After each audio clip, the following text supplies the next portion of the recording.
Hi, and welcome to another episode of Making Something from Nothing. Well, I generally dislike doing videos where I'm holding the iPad because I don't want to make people seasick, but I'm going to have to make an exception in this case.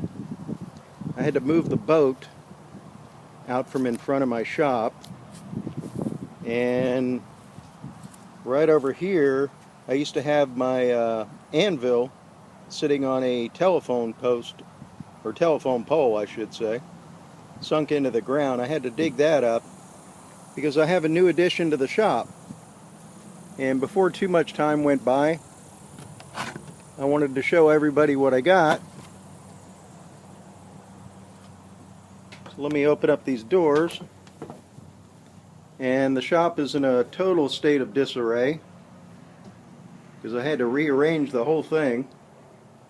So I've got stuff scattered everywhere. Let me turn on some lights here.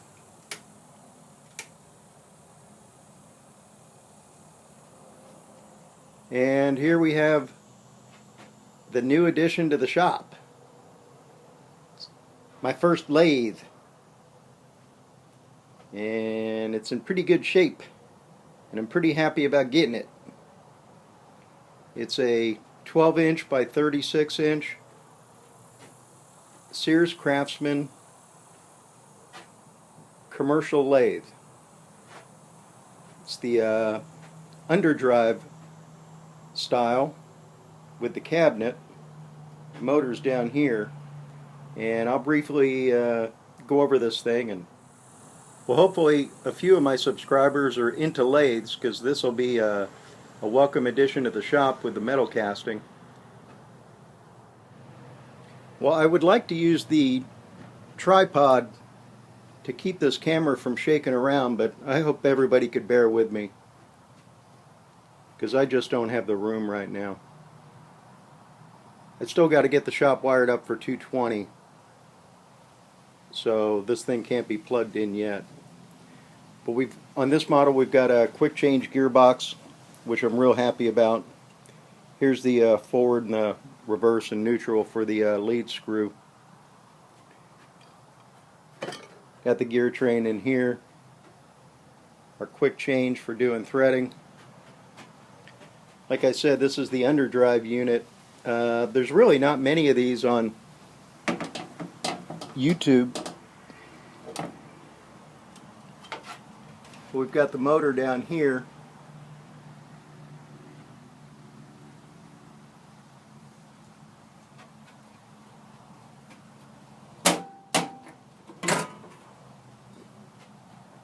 And all our pulleys down below. So this gives you plenty of room in back of the machine to put it up against a wall. Most of the older Atlas lathes, had all this mechanics in the back of it, so it had to stand out from the wall, 1 or 2 feet, sometimes more. It's the lever for engaging the back gears.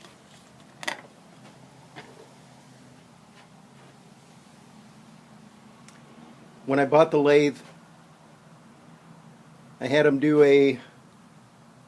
throw his Starrett test indicator up on the spindle, and it's showing virtually no run out whatsoever. This little 5-inch chuck has some run out. I put my little cheapy test indicator on it. A little bit of run out there, about 6-7 inches from the spindle itself. Got maybe a thou or so, thou and a half. What's nice about this model is I've got power crossfeed that engages with this lever right here.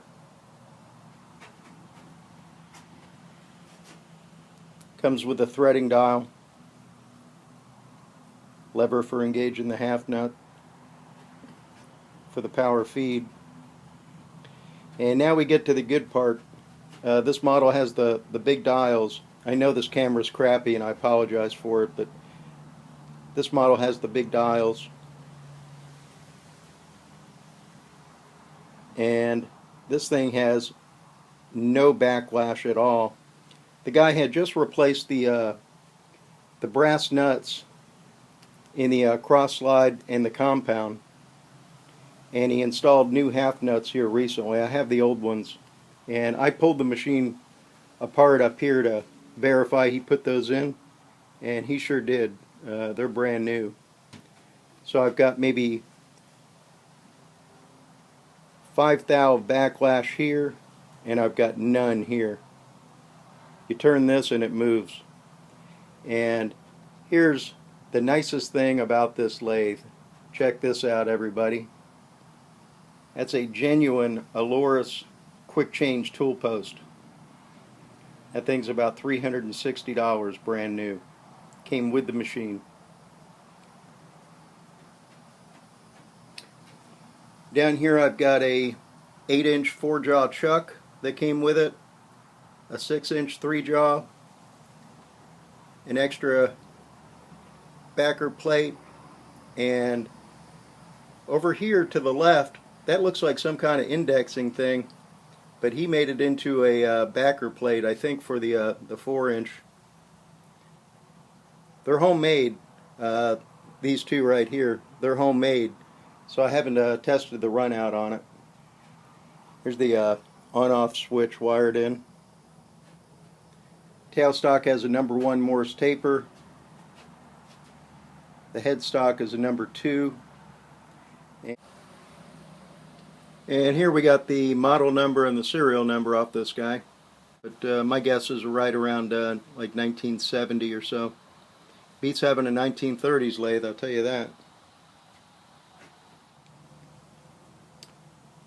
The waves are in pretty good shape. I mean, they have a little bit of wear, but what older machine doesn't? But really not much. I've seen worse on lathes that I've looked at. And the saddle moves pretty well.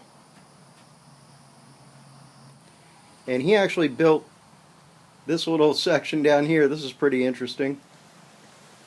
What came with the deal is 6 of the quick change tool post holders, and he built this little guy to hold them all. So that's pretty neat, and it just screws in. One of them's a dedicated cutoff tool holder, and if you look at that, this is a genuine Aloris holder. Now these things sell for like $100. Can't believe they get that much money for them, but that cost $100. There's a couple of Chinese ones, and one of these other ones is actually made by Aloris too. Might be that one. Yep. Genuine Aloris stuff there. And he built this little guy here. And up here I got 2 chuck wrenches for the 5 and the 6-inch chucks. He didn't give me, or he wouldn't part with the wrench that went with the 8-inch chuck for whatever reason. Guy was kind of a stickler about giving me stuff that really should have came with the lathe, but for the price I got the lathe, you know, what was I going to do? Did come with a live center and 4 chucks. This one's a Jacobs chuck, but it doesn't have the little tang on the end to go ahead and eject it from the tailstock, so I'm going to probably have to modify that one, because once you put it in, it's not coming out.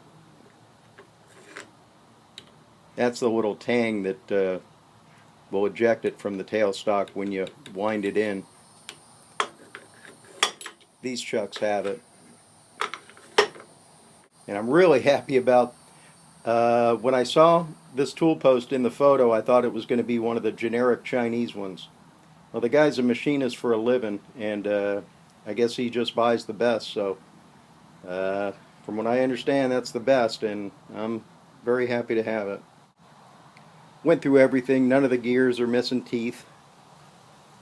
did my best to look up underneath the quick change gearbox, but really can't see much in there. You can only see two of the gears. Everything seems to pan out. It's not going to turn into one of those restorations like I've seen a lot of people buy lathes that aren't operational. This one's ready to go. And there isn't many videos on YouTube about this particular type model that Sears put out. This is one of the last models that Sears actually sold that was made by Atlas.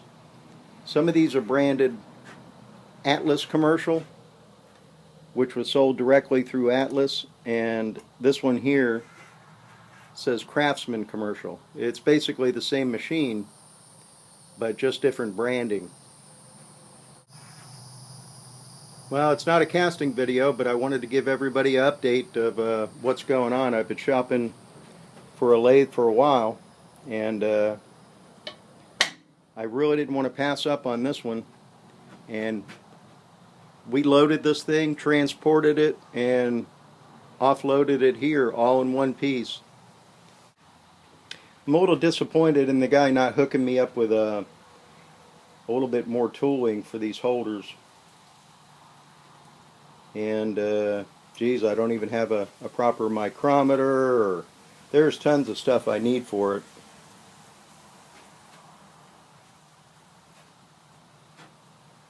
Hey, I'm not much on asking people for help, but if any of my subscribers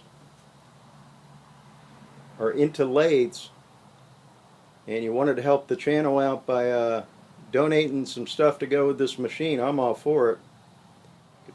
Alright, well, I wanted this to be a short video, and it's probably too long already, but wanted to give you an update, let you know why I haven't had any videos. We just went through a hurricane too not too long ago, and spent a lot of time cleaning stuff up after the hurricane, and just life got in the way.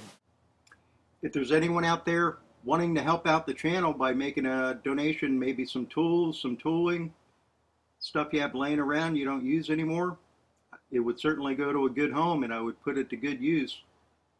My email address is right there on the screen, and I'll leave it up there for a little bit. And thanks again for watching.